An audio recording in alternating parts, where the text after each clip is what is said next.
In this video, we're going to talk about the domain of functions.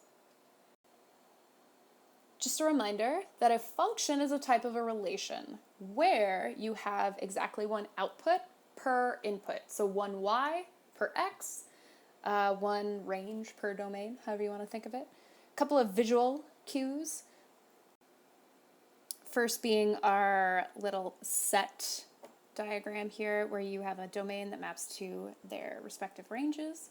And then the most frequently used types, I think moving forward at least, will be graphs and function notation. So with a graph, your x values along your x-axis are going to be your domain and your range will be your y values. Similarly, in a function notation, anything that you plug in for x, that is your input, right? Plug in, input, domain, x values. Whatever you get out, that's your output, your range. Domain is commonly thought of as every x value in your function or your data set. And so if it's every x value, the thing that you probably want to focus on is the restrictions that that domain has.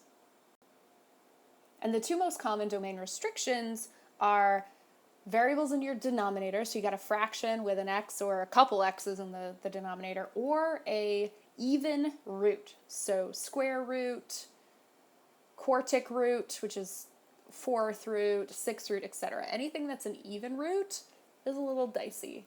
Fun fact, odd roots like cube roots can be negative, so that's fun. So in these two cases, if you have a variable in a denominator, you always want to set that denominator equal to 0 or not equal to 0, and that's going to give you the x value or values that the domain will not be, right? Because those will not exist. You cannot have a 0 in your denominator. So you would always set that thing equal to or not equal to 0. So for example, if it's 5x, you set it equal to 0, you find that x cannot be 0. Cool. The other example that I have here is the square root of 3x minus 1. So I would take 3x minus 1 and set that greater than or equal to 0. Because what's the square root of 0? 0. That's fine.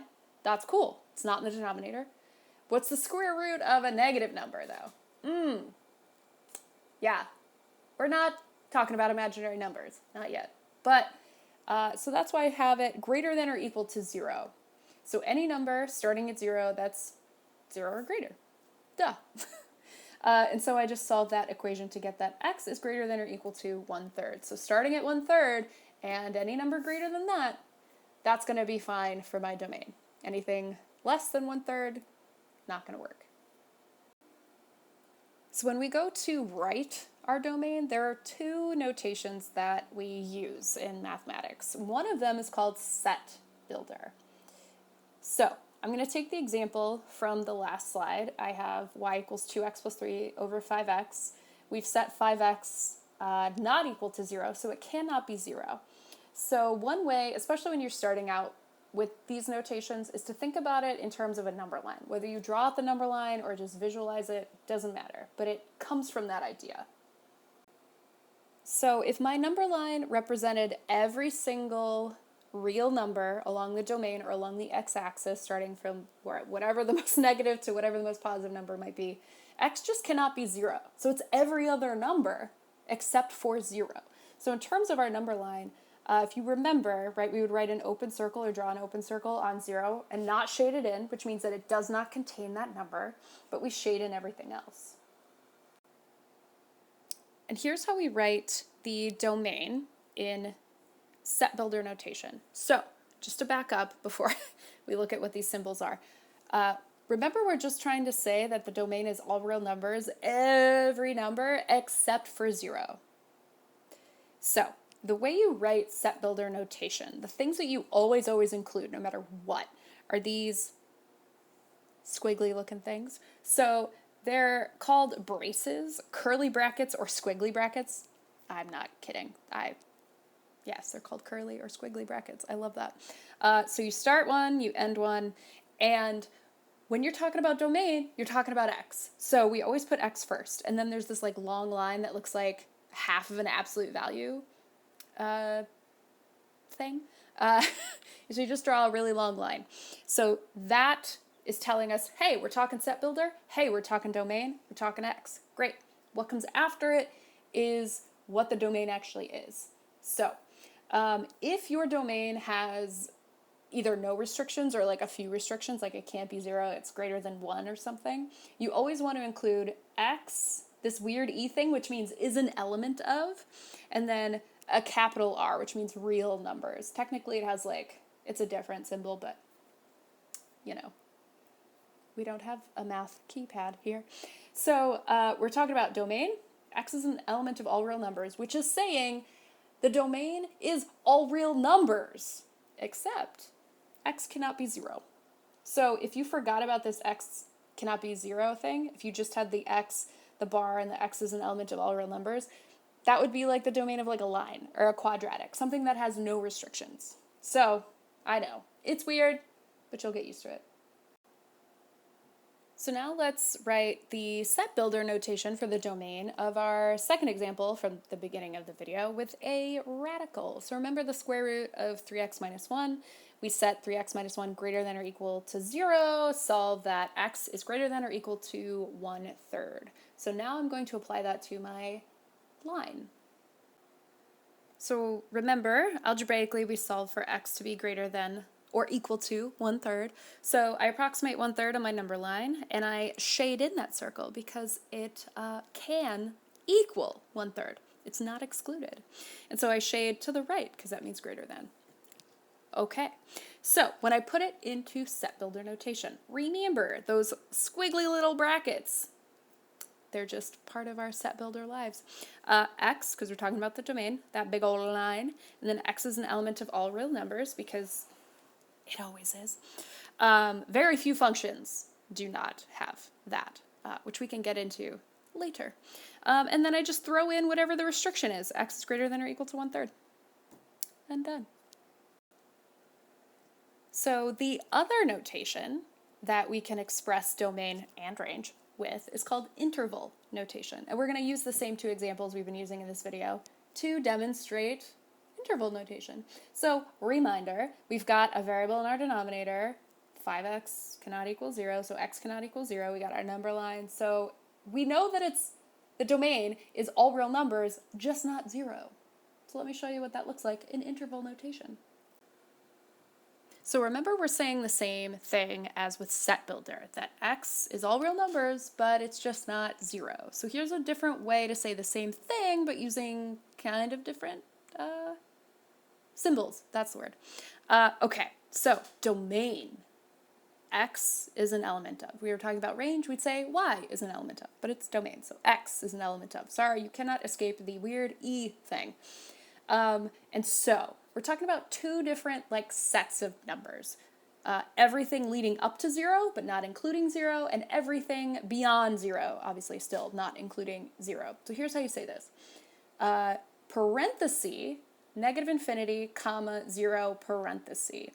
So that means x is going to start at negative infinity. Infinity is not a number, yada, yada, yada.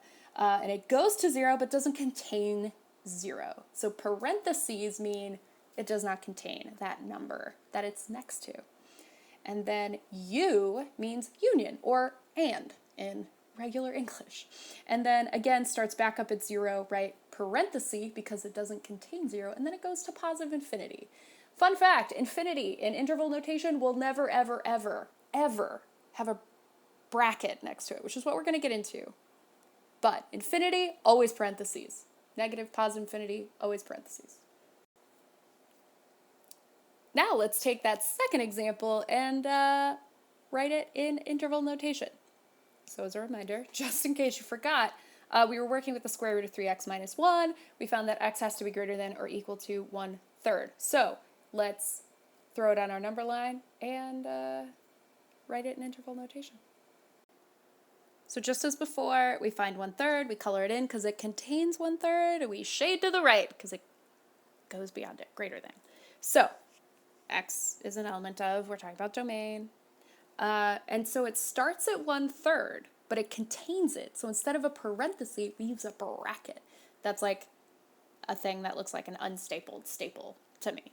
And then comma goes to infinity, right? greater than or equal to 1/3, boom, goes on forever. Remember, infinity, no brackets, never ever brackets, parentheses. So I prefer interval notation because it's more interesting to me, but whatever you want to do. Did somebody say let's do more examples? No? Well, we're going to do it anyway.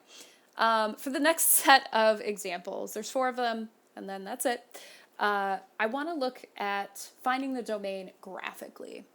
So, you are no stranger to graphing equations. I prefer Desmos, but you can use your calculator, whatever you want. So this first one is f of x is equal to x squared plus 5x. That is a quadratic. So remember, most domains, the majority of domains of functions are all real numbers. And sometimes they have restrictions, right? Like a denominator or a radical. Do we have one with a quadratic? No, we do not. So that's going to be all real numbers. So in set builder notation, we've got this guy, and that's what the all real numbers is supposed to look like. 2 lines for the R, whatever. And then this also means all real numbers from negative infinity to infinity in interval notation. My next example is g of x is equal to 3x over x squared minus 4. So alarm bells go off. I have a variable in a denominator. That's probably going to give me an issue. And I graph it, and I get this kind of weird 2-part function with a part here and a part there. So what I'm actually going to do is set x squared minus 4 equal or not equal to 0 to solve for the x values, and then go from there. When I do that, I get x squared can't be 4, and so when I take the square root, I get positive and negative 2. So those are the 2 values that my domain can't be, but it's going to be all real numbers everywhere else, except for negative 2 and positive 2. So if you like set builder, here we go. You know, x is an element of all real numbers. You got to put that down. And then x is not going to be 2 or negative 2. Done. Interval is a little bit more of a pain in the butt because we start from negative infinity, right? If you think graphically, negative infinity. And then we go to negative 2, parenthesis, because it doesn't include negative 2. There's actually a hole in negative 2, which doesn't show up on Desmos. Thanks, Desmos. And then parentheses, right? Union, and we skip over negative 2. We find ourselves back on the right side of negative 2, not including it. Going to positive 2, right? Doodly-doo, right there. Not including, same deal, union, and starting back up at 2 and going to infinity. Personally, I would choose set builder in this notation, but whatever floats your boat. Our next example here is a radical, which we know what to do with. But if I was to just look at the graph, and not even knowing what the function is, I see that the graph of this function looks to exist from negative infinity, move to the right, come all the way down, and stop at whatever 1.333 is, which is 4/3. You could figure that out. So let's write the domain based on that information. So in set builder, x is an element of all real numbers, x is less than or equal to 4/3. So in interval notation, that's going to be x is an element of parentheses, negative infinity, to 4/3, brackets, because it includes 4/3. All right, and I've saved the doozy for the end, which contains both a radical in the numerator and a variable in the denominator. Let's figure this out. So algebraically, what I'm going to do here is set my radical greater than or equal to 0. First of all, it's in the numerator. That is the only restriction it's going to have. So we treat them separately, like the top and bottom of a fraction. And I find that x is greater than or equal to negative 4, which, if you were looking at the graph, should make a lot of sense because this graph starts at negative 4. There's nothing to the left-hand side of it. So I know my domain is going to start and include negative 4. And the only other issue that I have is that x minus 5 in my denominator, or this break right here. So x minus 5, x cannot be 5 because 5 minus 5 is 0. So I know that my domain is going to start at negative 4, include negative 4, go up until 5, skip over 5, and then go to infinity and enjoy its lovely life. So let's write those. So set builder obviously just contains the greater than or equal to negative 4, it can't be 5, and then interval tells me start at negative 4, include it, go to 5, not include it, skip over it, start back at 5, don't include it, and then go to infinity. If you are a list kind of person, take a screenshot of finding the domain of a function defined by an equation here. If not, skip over it. It's not the end of the world.